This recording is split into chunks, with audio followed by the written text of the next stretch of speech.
গোটা বডির ভিতরে আদালত আছে, মগজ। এ হলো আদালত, এইগুলো সিবিআই, দুটি কান, নাক হচ্ছে সিআইডি, চোখ হচ্ছে তোমার ডিবি, আর 32টা দাঁত তোমার সেনা। তার মাঝে আমি জীবকে রেখেছি। এতগুলো নরম, এর জন্য ওকে সৈন্য দিয়ে ঘেরে রেখেছি আমি। ও নরম, এর জন্য ওকে আমি সিকিউরিটির ভিতরে রেখেছি। শুধু তাই নয়, ও যে জায়গায় আছে তার ঠিক 2 থেকে 3 ইঞ্চি ওপরে আদালত আছে, মগজ। তোমার ব্রেন বলবে যে এই কথাটা বলা ঠিক হচ্ছে কি হচ্ছে না। ব্রেনকে জিজ্ঞেস না করে তুমি জিভ খুলো না। আল্লাহ রসুল বলছেন, মান সাকাতা ফানা যা, চুপ থাকবি তো বাঁচবি, মুখ খুলবি তো বিপদে পড়বি। হাজি ভাই, আপনাদেরকে একটা কথা জিজ্ঞেস করি।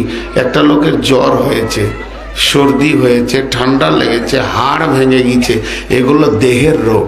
আর একটা লোক চুরি করে, মিথ্যা কথা বলে, বেঈমানি করে, গীবত করে, এটা কি দেহের রোগ না আত্মার রোগ? জোরে বলেন। আত্মার রোগ। তো পুলিশ মারে দেহে, চুরি করেছে আত্মা, মারে দেহে, এই জন্য তো চিকিৎসা হয় না, এর জন্য তোর কাজটা হয় না। তেমনি জীব যে গীবতটা করে, এটা আত্মার রোগ, আর এর আদালত হচ্ছে মগজ। খুব দর্শন দিয়ে আমি আয়াতগুলো আপনাদের সামনে আজকে বলবো।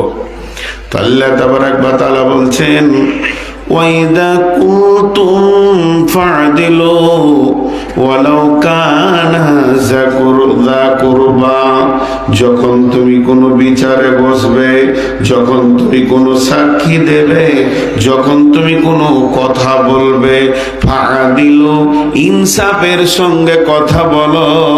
খবরদার বেইনসাফ কথা তুমি বলবে না, যদিও তোমার নিকট আত্মীয় হয়। কারণ এমন একটা বিচারে তুমি চলে গেছো, তোমার ভাতিজার সঙ্গে অন্য গ্রামের লোকের ঝামেলা হয়েছে, তুমি নিজের ভাতিজার কোল টেনে, তুমি পার্টির কোল টেনে, তুমি প্রতিবেশীর দিকে লক্ষ্য করে মিথ্যা কথা বলবে না, তুমি গ্রেফতার হয়ে যাবে। অতএব জীবকে তুমি কন্ট্রোল করো। ফাদিলু ওয়ালাউ কানা যা কুরবা ওয়া বিআহদিল্লাহি আউফু, আল্লাহ যেটা তোমাকে হদ দিচ্ছে, সীমারেখা দিচ্ছে, খবরদার সীমারেখাকে পূরণ করো, অতিক্রম করিও না। সীমারেখাতে তুমি কম করবে না, বেশি করবে না। যালিকুম ওয়াসাকুম বিহি লাআল্লাকুম তাযাক্কারুন, এটা তোমাদেরকে ওসিয়ত করলাম, যদি তোমরা স্মরণ করো তো তোমাদের কাজে লাগবে। একটা আয়াত গেল, একটা আয়াত গেল। জি ভাই, জীব আরো কিছু কথা আপনাদের সামনে আছে। এখন হলো কাবিরা গুনাহ, এমন কিছু অনুমান রয়েছে, এমন কিছু ধারণা রয়েছে যেগুলো হলো কাবিরা গুনাহ। এবার আমি একটা উদাহরণ দিব, উদাহরণটা ধ্যান দিয়ে শুনবেন, আয়াতটা বুঝতে সুবিধা হবে। একটা বিরাট বড় ঘর, ওই ঘরে অনেক সম্পদ ভরা আছে, আর একটা চাবি তো ঘরটা আবদ্ধ করা আছে, তালা বন্ধ করা আছে, একটা চাবি। এই চাবিটা যদি কেউ হাতে পেয়ে যায়, ঘরের সম্পদ সব চুরি হয়ে যাবে।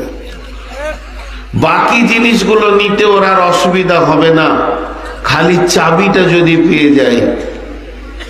তো গীবত, পরনিন্দা, পরচর্চা, গান, গালিগালাজ, ছোট কথা, বড় কথা, কষ্ট দেওয়া, চর্চা করা, যত রকম গুনাহ আছে, এই গুনার তালা হচ্ছে ধারণা, অনুমান,